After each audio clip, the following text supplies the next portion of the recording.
ಅಮೀರ್ ಖಾನ್ ಅವರು ನಾನು ಯಾವುದೇ ಒಂದು ಇದು ಏನಂತ ಹೇಳ್ತಾರೆ ಲವ್ ಜಿಹಾದ್ ಆ ಥರ ಮಾಡಿಲ್ಲ. ಯಾಕಂತ ಹೇಳಿದ್ರೆ ನಾನು ಎಷ್ಟೇ ಜನರನ್ನ ಮದುವೆ ಮಾಡ್ಕೊಂಡಿರ್ಬೋದು, ಆದರೆ ಅವ್ರನ್ನ ಮುಸ್ಲಿಮ್ ಆಗಿ ಪರಿವರ್ತನೆಗೊಳಿಸಿಲ್ಲ, ಮತಾಂತರಗೊಳಿಸಿಲ್ಲ. ಅಂದರೆ ಇಲ್ಲಿ ಕುರಾನ್ನಲ್ಲಿ ಏನು ಹೇಳುತ್ತೆ ಅಂತಕ್ಕಂಥದ್ದು.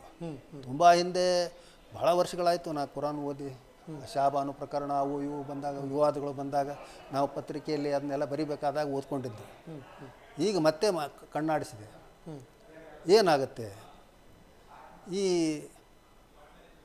ಸೂರಲ್ ಬಕರ್ ಅಂತೇಳಿ ಬರುತ್ತೆ, ಅದರಲ್ಲಿ 2:221 ಆ ಶ್ಲೋಕ ಅಂತ ಅಂತೀವಲ್ಲ ನಾವು, ಆ ಥರ ಅಲ್ಲಿ ಒಂದು ಬರುತ್ತೆ, ಅದೊಂದು ಸೂರ್ ಅಂತ ಇರುತ್ತೆ. ಅದರೊಳಗಡೆ ಏನು ಹೇಳುತ್ತೆ ಅಂತ ಹೇಳಿದರೆ, ಬಹುದೇವತಾ ಉಪಾಸನೆ ಮಾಡ್ತಕ್ಕಂಥವ್ರು ಏನಿದ್ದಾರೆ ಅಂಥ ಒಂದು ಸ್ತ್ರೀಯರು ಅವ್ರನ್ನ ಮದುವೆ ಆದರೆ ಅದನ್ನು ಕುರಾನ್ ಒಪ್ಕೊಳ್ಳಲ್ಲ, ಅದು ಧರ್ಮ ಸಿಂಧು ಅಲ್ಲ ಅಂತ ಹೇಳ್ತದೆ. ಮತ್ತು ಅದು ಮದುವೆನೇ ಧರ್ಮ ಅಲ್ಲ ಅಂತ ಹೇಳಿದ ಮೇಲೆ ಮದುವೆ ಅಂತೇಳಿ ಹೇಗಾಗುತ್ತೆ ಅಂತಕ್ಕಂಥದ್ದನ್ನು ಅಮೀರ್ ಖಾನ್ ಅವರು ಹೇಳಬೇಕು. ಮದುವೆ ಅಂತೇಳಿ ಹೇಳಿದಾರೆ ಅವರು. ಏನೋ 3 ಜನ ಮದುವೆ ಮಾಡ್ಕೊಂಡಿದ್ವಿ, ಇನ್ನೊಂದು ಬಾಕಿ ಇರ್ಬೋದು ಅವ್ರ ಪ್ರಕಾರ. ಏನೋ ಟ್ರಿಪಲ್ ತಲಾಕು ಇವೆಲ್ಲ ಇದ್ವಲ್ಲ, ಈಗೇನೋ ಅದೆಲ್ಲ ಕಾನೂನು ಬಾಹಿರ ಅಂತೇಳಿ ಆಗಿದೆ. ಆದರೆ ಅವ್ರ ತಲೆಯಲ್ಲಿನ ಕಾನೂನುಗಳು ಹಾಗೆ ಉಳ್ಕೊಂಡಿರ್ತಾವಲ್ಲ, ಹಳೆ ಕಾನೂನುಗಳು. ಈಗ 3ನೇದಾಗಿದೆ ಈಗ. ಹಾಗೆ ಅದಕ್ಕೆ ರಾಣೆ ಅವರು ಮಹಾರಾಷ್ಟ್ರ ನಿತೀಶ್ ರಾಣೆ ಇದು ಬ್ರ್ಯಾಂಡ್ ಅಂಬಾಸಿಡರ್ ಆಗಿಬಿಟ್ಟಿದ್ದಾರೆ ಲವ್ ಜಿಹಾದ್ಗೆ.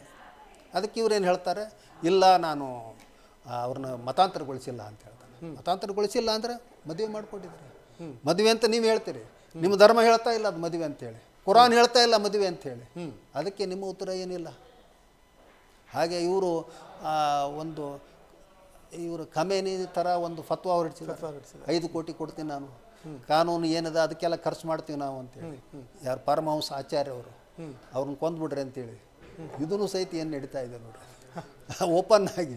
ಇದು ಪ್ರಜಾಪ್ರಭುತ್ವ ವ್ಯವಸ್ಥೆಯಲ್ಲಿ ಹೌದಾ. ಇದು ಇರಾನ್ ಇವು ಯಾರು ಸಲ್ಮಾನ್ ರಸ್ತಿಗೆ ಒಂದು ಫತ್ವಾ ಕೊಟ್ಟಿದ್ರು, ಅವನ್ನ ಯಾರು ಕೊಲ್ತಾರೆ ಅವ್ರಿಗೆ ಏನಂತಂದ್ರೆ ಇಷ್ಟು ಬಹುಮಾನ ಕೊಡ್ತೀವಿ ನಾವು ಅಂತೇಳಿ. ಆ ಥರ ಇದು ಭಾರತದಲ್ಲಿ ನಡೀತಾ ಇದೆ. ಅದಕ್ಕೆ ಇವ್ರ ಮೇಲೇನೂ ಕ್ರಮ ತೆಗೆದುಕೊಳ್ಬೇಕಾಗುತ್ತೆ ನಾವು. ಯಾಕಂತ ಹೇಳಿದ್ರೆ ಈ ಥರ ಕೊಲೆ ಒಂದು ಪ್ರೇರಣೆ ಕೊಡುವಂಥದ್ದು ಒಂದು ಆ ಥರ ಈ ಪರಿಸ್ಥಿತಿ ವ್ಯವಸ್ಥೆ ಇರಬಾರ್ದು.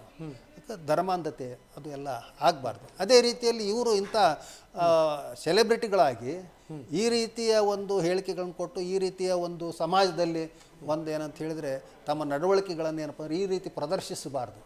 ಈ ಹಿಂದೆ ದಿಲೀಪ್ ಕುಮಾರ್ ಅವರು ಅಂಥವರೆಲ್ಲ ದೊಡ್ಡ ದಿಗ್ಗಜ ನಟರು, ಅವರು ಅಲ್ಪಸಂಖ್ಯಾತರೇ. ಅವರೆಲ್ಲ ಯಾವ ರೀತಿ ನಡ್ಕೊಂಡ್ರು ಅಂತಕ್ಕಂಥದ್ದು, ಯಾವ ರೀತಿ ಮಾದರಿಯಾಗಿದ್ದರು ಸಮಾಜಕ್ಕೆ ಅಂತಕ್ಕಂಥದ್ದನ್ನು ಅವರು ಏನಪ್ಪ ವಿಚಾರ ಮಾಡಬೇಕು.